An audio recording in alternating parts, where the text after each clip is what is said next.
Welcome to All Things Social Security. My name is Stephanie Joy of Joy Disability. I am a Social Security disability attorney, and I would like to invite you to watch our daily video tips on the Social Security disability and SSI claims process each day at the new time of noon Eastern Standard Time here on YouTube on this channel. And on Wednesdays at 1 p.m. Eastern Standard Time, we have our live Q&A live stream. So you are welcome to join that as well. Ask your questions, get there on time, and you'll be one of the first answered.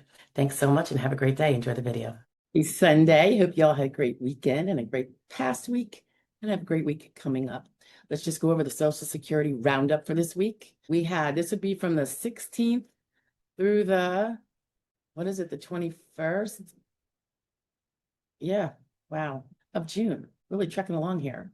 All right, so on Monday, the 16th, we went over, I could see it be helpful. Oh, a mistake a lot of people make at ALJ hearings that we just touched on, and kind of think it's not that much to be worried about. So take a listen in case you are worrying about this error you might have made at your hearing. It might be a nothing burger.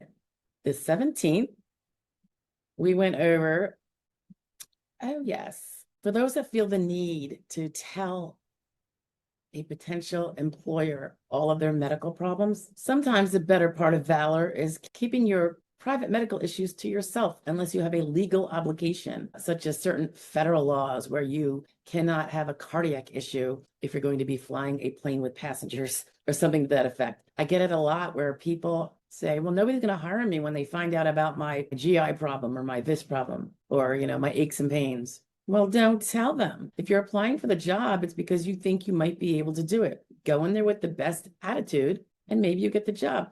Worst case scenario is you can't do the job. You either resign or they terminate you. You made some money and that's what you were doing it for anyway, right? So the idea that you have to tell your medical private issues to everyone and their mother, including prospective employers, is not really so. There is a reason why they have medical privacy laws. So you don't have to give it up if you don't want to for most of those jobs again. Okay, so the 18th, this was about, yes, one of my big pet peeves, and I think it's a big problem when employees of the SSA directly contact a claimant who is represented and has an official appointed representative, be it an attorney or a non-attorney rep. It's contrary to the SSA rules. We see it all the time, and I really just wish they would stop. We do, in fact, advise them when they are violating that rule, and please don't. On the 19th, that would be Thursday. Yes, it was a replay of, which we're trying to do every week, of the live Q&A live stream session that occurs Wednesdays at 1 p.m. Eastern Standard. It takes a long time for some of these softwares to, I don't know what's the word, not to download the replay, but we try to run it through a piece of software that will eliminate any of the long gaps, silences. I could be reading a question, looking to see the second part of a question that one of you guys posted to get it all connected. And nobody needs to hear that on the replay. So we try to get those all snipped out of there. And then YouTube takes a long time to download the video because they're like an hour and a half, 2 hours, something like that. So there's that issue too. So trying to get them out Thursday mornings, but sometimes it's probably going to be Saturday. The 20th was Friday, of course, and we have the Friday fraud law review. This one was about a Brazilian retaliation murder of 11 youth who later got USA asylum based on perjury. So the article is funny because it's about the perjury, but it's like, how about the murder of the 11 kids in Brazil? And we let them into our country. Go figure. Okay, June 21st. So that would be Saturday, yesterday. This was a poll from one of our Q&As. A wife was asking if she could use her husband's work record for her Social Security disability. And we go into whether that's allowed or not, and when or when not. And that was it for the week, guys. Hope you had a good one, and I hope to see you next week. Just so you know, one of these days, the 9 o'clock shares that come out each morning are now moving to noon Eastern Standard Time. So it'll be 9 o'clock California time, 10, 11, 12 for Eastern. So I hope that works out okay for everybody. I thought it might work out a little bit better, a little bit easier here. So that's why I did that. In any event, have a great week, guys. And I hope to see you also on Wednesday at our next live Q&A session right on YouTube, all things Social Security. Come and ask your questions. Try to get there on time so that you can be one of the first ones to ask your questions because they do go first in, first out. All right. I hope to see you there. Bye. It's still Sunday. Did you miss last week's Social Security roundup? Not this week that you just heard, but the one prior to that, and want to catch up? I'm attaching it now. Have a great day. Bye. Good morning and happy Sunday. Welcome to the Sunday Social Security roundup for the week of June 9th to June 14th. So here's what we had this week in case you missed. Let's look at it. On Monday the 9th, we talked about, I'm just going to try and make this up higher. Yeah, it was some concerns after an actual ALJ hearing that a claimant had and wanted to know if it's something that she should be concerned about. And I think you'll like the answer because it's very common. The little faux pas she might have made, not a huge deal. So you might want to know about it. So you don't worry about it. Okay, Tuesday, the 10th. This was a little tidbit, what somebody should know about, a lot of people express this. I see it all the time. I see it online. I see it, and people say it to me all the time. My own clients, particularly when they're coming on board, talk about it. This overall feeling perception that the SSA denies everyone no matter what. I suppose they're thinking, they all know that some people win an initial, but I guess they're thinking those are the people that are compassionate listings or the rare listings, things of that nature, or terminal illness. And they feel like everyone else is denied no matter what.